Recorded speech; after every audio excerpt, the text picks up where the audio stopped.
everyone. Today I'm here to teach you how to use my nonfiction reading passage organizer freebie. That's a mouthful. So it looks like this. I started filling it in, but it looks like this, and you can grab it either on myrainydaycreations.com or Teachers Pay Teachers. And what I like about it is that it can be used with any reading passage, any chapter from a textbook, basically any piece of text, nonfiction piece of text that your students could come across. I like this because we want our students to interact with the text, and sometimes they need help to do this, but it isn't realistic to always create, the questions they need to answer.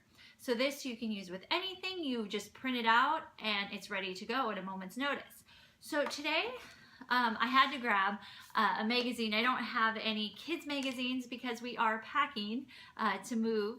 So I only had my husband's ski magazine ready to go.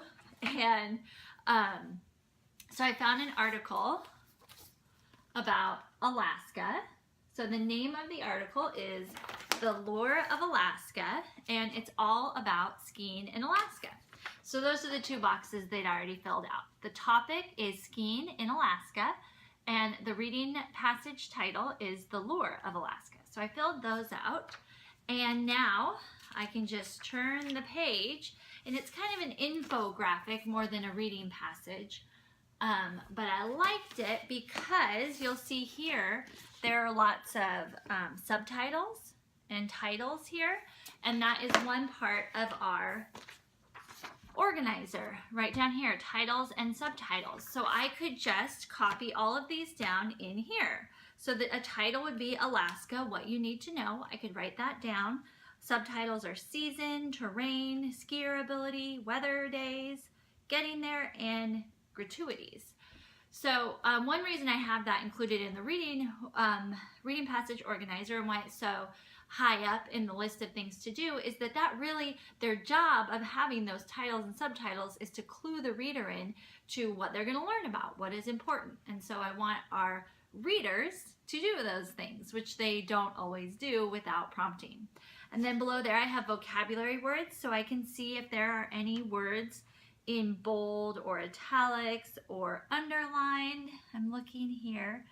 I don't see any particularly like that, but there's like heli skiing over here and cat skiing and resorts that are in their own boxes, so I could include those. And if there aren't any in a reading passage, that's totally fine. You could ask your students, well, what words in there did you not know, or which words do you think are interesting that you would maybe want to use in your own writing? Sometimes that's a better way to attack it, because how many times have we asked students, well, what words did you not know? And they say, oh, I knew all of them. And then you say, okay, what does this word mean? And they say, oh, well, I don't know that one. That happens all the time. So I find I have more success getting them to write down words independently if I say, what words are interesting to you?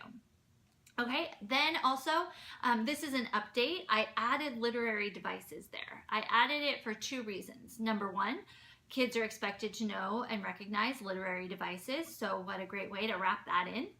Also, I included it because a lot of times writers use literary devices around the most important parts of what they're writing about. And so by recognizing the literary devices, it's another way to clue our readers in to the purpose of writing the article, the main idea, all that good stuff.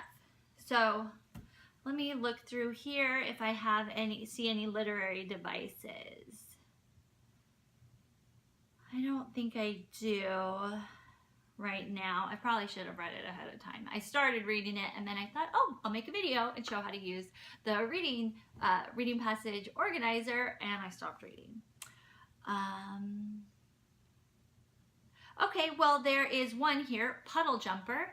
That might be vocabulary, that might be a literary device, but I would probably include it in literary devices. A puddle jumper is a small airplane that lands on the water, and so that's why they call it a puddle jumper. I would say that was probably an idiom, although you might have your other ideas and you can share those in the comments. So that might be included in literary devices, but it could also be talked about as vocabulary. Okay, my next box down here after vocabulary and literary devices is main idea. The reason I put main idea at the bottom is because we want readers reflecting after they read about what the main idea is. In this case, the main idea would be what you need to know to go skiing in Alaska. A lot of times our main idea is related to our title, especially in nonfiction pieces. So that hopefully should be a clue that your kids can use to figure out the main idea. So I would write that down for main idea, and then I would write my supporting details. So it says that the best time to go is March through April. So I could write that down in one of my supporting details. If you want to ski in Alaska, go March to April. It looks like it's mostly helicopter skiing here because Alaska can be hard to get to. I don't know if it exactly says that in here. Oh, yep, there you go. True, the skiing mostly takes place in only 2 regions in a very big state. So the peaks are widely separated with glaciers between them. That's why you would need a helicopter. So that could be another supporting detail. You need a helicopter to ski a lot in Alaska, at least the skiing the way that this article is describing it. And then I could have my last supporting detail. Let's see. Oh, how about skier ability? How good do you have to be to ski in Alaska? And it says strong intermediates, and you need a guide to help you. So that's another important detail about skiing in Alaska. I would not do well skiing in Alaska. You wouldn't even get me on the helicopter, let's be honest there. Okay, so that is how I would use my nonfiction reading passage organizer to explore this article. It's a little clunky just because I hadn't read the article all the way. That's a bad example for your students. And this isn't a text that was written for children, but that's okay because it shows that you can use the organizer really with any text. And once it's all filled out, it's going to be a good review for your students over what they read about. That is, if I remember, I created this several years ago when I was teaching middle school science. And my thought when I was creating it was that a lot of my students would read what I assigned out of the textbook, but then they would have no idea what they read about. Even if they answered questions about it, they would answer the questions and then be done and forget it all. And I thought, no, the point of reading the textbook is to learn this science information. And so I wanted them to get in the habit of interacting with the text. And so that's why I made this. So it's a great tool as an assignment to the whole class or part of the class. It can also be a tool for differentiation. So if you have a kid that's really having a hard time remembering what they're reading, you can use this to help clue them in. It's also helpful if you have a paraprofessional working with, or an aide working with a student, because it helps the aide know what the kid needs to focus on, even if it's not the same aide every day.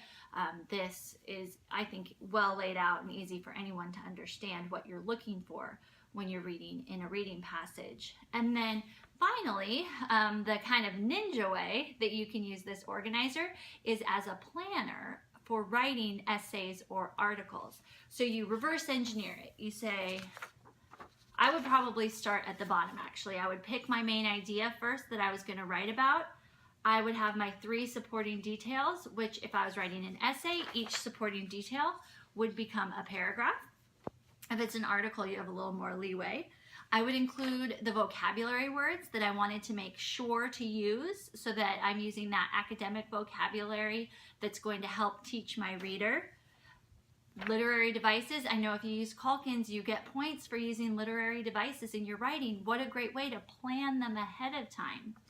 Then, if you're going to put titles and subtitles in your writing, you can plan them all out here. What a great way to add some interesting elements to your writing. And then finally, you can title it. The topic you could have done first as well. The topic and the main idea are very similar.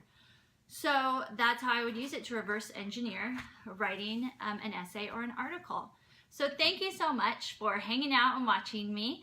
If you don't have the organizer yet, again, you can download it at myrainydaycreations.com, or from Teachers Pay Teachers. Thanks so much for watching. Bye.